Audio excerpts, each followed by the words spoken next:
কন্যার চিরল বিরল চুল, তাহার কেশে জবা ফুল, সেই ফুল পানিতে ফেলা কন্যা করলো ভুল।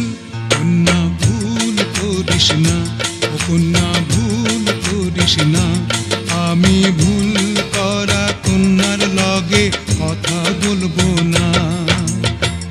একটা ছিল সোনার কন্যা মেঘ বরণ কেশ, ভাটি অঞ্চলে ছিল সেই কন্যার দেশ।